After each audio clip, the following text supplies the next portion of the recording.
Happy Saturday, friends. Hope you're all having an amazing day. I'm just on my way home from a little hike in the mountains, looking for a lake to go sit in because my dogs are barking. That was a little more strenuous hike than the brochure said, but it's okay, it was good. So just wanted to come on here. It's been a while since I did any videos, and just was driving up the mountain this morning, and it was kind of foggy in places because the mist was still pretty low, and I just felt the Lord talking to me about mystery and how sometimes we get so focused on where it is that we're going that we miss the things that are there for us on the sides. Because we're so intent on, I've got to know where I'm going, I've got to know what I'm doing, I've got to know who I'm doing it with, what am I supposed to do? But he's like, no, just keep going forward. Keep going forward. Keep taking one step at a time. Because if you're driving in the fog, you can't stop, right? But if you stare straight into the fog, you're going to run off the road. So when you're driving in the fog, you have to look over to the side of the road, that little white line down the side to help guide you, to know that you're still on the road if there's nothing you can see. If you can't see your hand in front of your face, right? And so sometimes life is like that. Sometimes we can't see what's in front of us. We can't see what the next step is. We can't see what it's going to look like, what's going to happen. We have these desires that are pulling on our hearts and in our spirits that God's just like breathing on, and we want to go for it, but we're afraid to take that step because we don't know what it's going to look like. We don't know what's going to happen. But God he's saying, I'm in the mystery. I'm in the mystery. It's his glory to conceal things, and it's our glory as kings and queens to search them out. And if you're going to live a life with the Lord, you might as well get used to mystery, because we're going to spend eternity figuring him out. Because if you look in Revelations where it talks about the living creatures that are circling the throne and they're continuously saying, holy, holy, holy, every time they make a circle, they see some new aspect of the Lord that just blows their mind, and they're like, their only response is holy, holy, holy. So we're going to spend eternity, folks. We're going to spend eternity learning about who Jesus is and all of his magnificence and his goodness and his greatness. So get used to mystery, folks. It's not going away. So in mystery, though, there's treasures along the way. So if I'm so focused on what's in front of me and moving forward, and I never look side to side, I'm going to miss some divine detours. I'm going to miss some little encounters and some things along the way that are necessary for me to live my life fully alive, not just to accomplish a purpose, because God knows he's not just here for us to accomplish a purpose, right? He's here to live life through you. He's here so that you can be fully alive and representing him in everything you do, little or small. There's no separation between you and Jesus. There's no more secular you and no more sacred you. It's all one. You're one with Jesus. So everything you do is sacred. Whether you are driving down the road, whether you're flipping burgers at McDonald's, whether you're taking out the trash and nobody ever notices, whatever it is you're doing, it's all sacred. It's all holy, because that's who you are, because Jesus is in you and you guys are one. So there's no separation. You're never apart from him. And he just wants to be fully alive in us in everything we do. No matter what it is, no matter whether we think it has a spiritual purpose or not, Jesus wants to be in it. He wants to be fully alive in us. And sometimes we're so worried about figuring out what things are supposed to look like, and oh no, that's my secular life, that's my work life. Over here's my ministry. They're not separate. They're not separate. You are not separate people.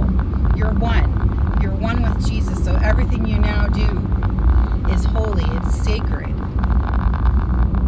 And there's life to be found in that. There's so much abundance, and there's so much ease, and there's so much joy in just living life with Jesus.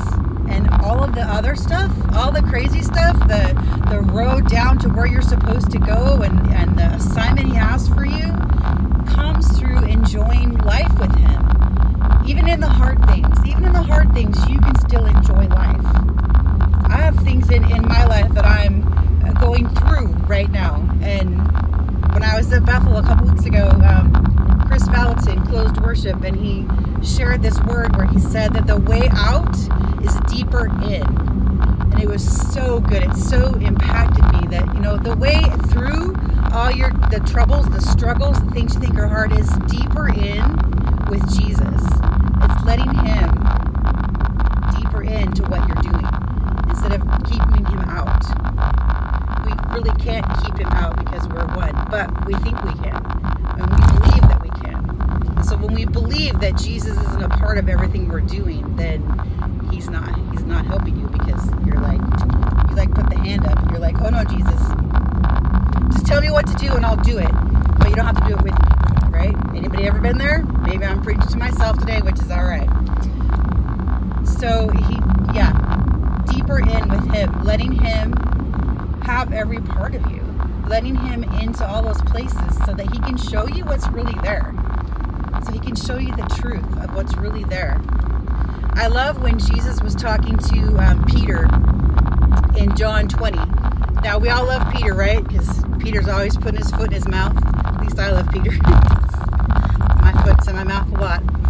But Peter, he denied Jesus. He swore he was never going to, I'll never deny you. I'll even die for you. He cut off a guy's ear out of his passion for Jesus not being arrested. And then Jesus dies. He raises from the dead. And what does Peter do? He goes fishing. I'm going back to fishing. You can see, you can really see the fingerprint of shame if you look at Peter's life in those moments. Because Jesus already, where was Peter when Jesus called him? He was fishing. And Jesus said, lay down your nets and come follow me, and I'll make you, fishers of men. And Jesus already spoke destiny over Peter, said changed his name. You're no longer Simon, you're Peter, because on this rock of you, I'm going to build my church, right? So Peter already had all these things that he knew were true about him, because that's what Jesus said to him. And so what does he do after all the stuff hits the fan and Jesus rises from the dead? He's like, well, I guess that's it. I'm going fishing. And some of his friends, they go fishing with him, right? And they're in the boat, and we all know the story. Maybe you don't. Jesus hollers out to them and asks them if they've caught anything. And of course they said no, because they weren't supposed to be fishing in the first place. And he said, throw your nets on the other side and then you'll catch. And they caught so many fish that they had to have help hauling them in, but their nets didn't break. And then they realized that it was the Lord. And so Peter runs up there onto the beach. He jumps into the water and runs up where there's Jesus cooking some fish over a fire for him. And Jesus wants to restore Peter. He wants to restore him because Peter is not living himself. He's not being fully alive who Peter is called to be because of shame. Because he's like, what did I do now? This is my version of what Peter's thinking, okay? Bear with me. And so Jesus looks at Peter, and what does he say? He says, Peter, do you love me with a fiery, passionate love? That's the definition of love he was using there, right? And Jesus said that because he knew that's what was true. That was truth in Peter's heart. That was how Peter loved him. And Jesus knew that was true. And so he was trying to call Peter back up to the truth because he wasn't living in his true identity. He wasn't living in what was really true in his heart. And here's Peter. Peter hears that and he's like, oh, do I admit that? Do I agree with that? I know that's true, but do I agree with that? Because the last time I said that, I cut somebody's ear off and denied Jesus. So, gosh. So there's shame talking to Peter, right? Karen's version of the story, again, not in the Bible, but it's there if you look for it.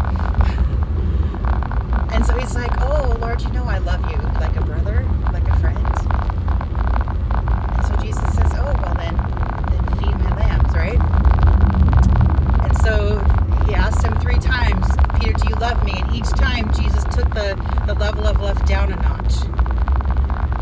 the last time he said it, he said, Peter, do you love me like a friend? And Peter could not. He couldn't resist the truth anymore. He couldn't resist. He's like, Lord, you know that I love you with a fiery, passionate love. And in that moment, Peter stepped out of agreement with shame and agreed with what truth, Mr. Truth, who's in front of him, right, is saying. And I believe that he was feeling the truth, because truth has substance. We talked about this before. Truth has substance. You can feel truth. When someone says truth to you, you can feel it. And so the whole time that Jesus is talking to him, Peter can feel his spirit. He can feel truth dying for him to partner with him. Just that, we all know what that feels like, where we have that thing inside of us. We're like, oh, that's too good to be true. That's too good to be true. I can't believe that. I'm not amazing like that. I could never do that. God puts dreams and desires in our hearts, right? We're like, oh, I could never do that. I wouldn't know even where to start. That can't be true. That's gotta just be me. Oh, that's just pride, right? No, not true. Because when we step out of agreement with shame, with it's too good to be true, with fear, what we're really afraid of is that it's not true.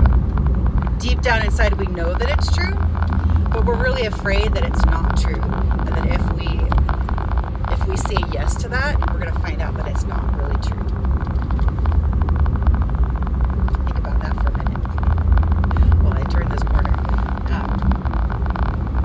But once we say yes to truth, then what's really true, that's been there all the time, rises to the surface. And we see that thing that we were afraid wasn't true, there it is. It is true. So in that moment, Jesus restored Peter to his full identity. He restored him from shame. He gave him the opportunity to partner with what's true about him again. And we have that same opportunity every moment. Every moment we go through our day, we have that same opportunity, because he's always talking to us. He's always leading us and guiding us and wanting to partner with us in what he's doing, so that we can be a part and we can enjoy our life and be there with him. Sorry, I must be in service again. People are texting me. So what are you going to do? What am I going to do? What are you going to partner with? Are you going to agree with truth?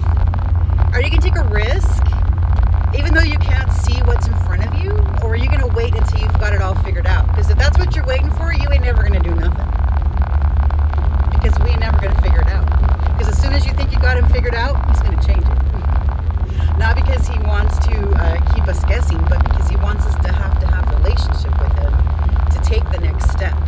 He's like the white line on the side of the road when you're driving through the fog. If you don't look at that, you're going to run off the road. If you don't stay connected, if you don't stay focused with Jesus and in relationship with him, not just as his servant, not just I'm here to do everything that you want me to do, right? That all happens, but it happens through being in connection and relationship with him. And that's what he's after. He's after our hearts. He's after who he knows we are. He's after us to be authentic and to agree with him, to surrender to what's really true. Because when you finally let go of fear and shame and control and all those things that we hold on to try to figure out what's going on and keep things so that we feel safe, but it's really not safe. There's no life in it, right? When you try to do what's safe and you try to do only what you can figure out to do, there's really no life in it. But when you jump off the cliff with Jesus, there's so much life there, because that's what you were built for. You weren't built for being safe and only doing the things that are safe. You were built to live an adventure with Jesus, to take risk with him. He never leaves you doing it on your own. He's right there with you. So I want to challenge all of us, myself included today. Who are you going to believe? Who are you going to believe? Are you going to believe shame? Are you going to believe condemnation? Or are you going to believe truth? Mr. Truth, Jesus, who you're one with, who's inside of you right now, who's been knocking from the inside, going, this is what I have for you. Will you say yes?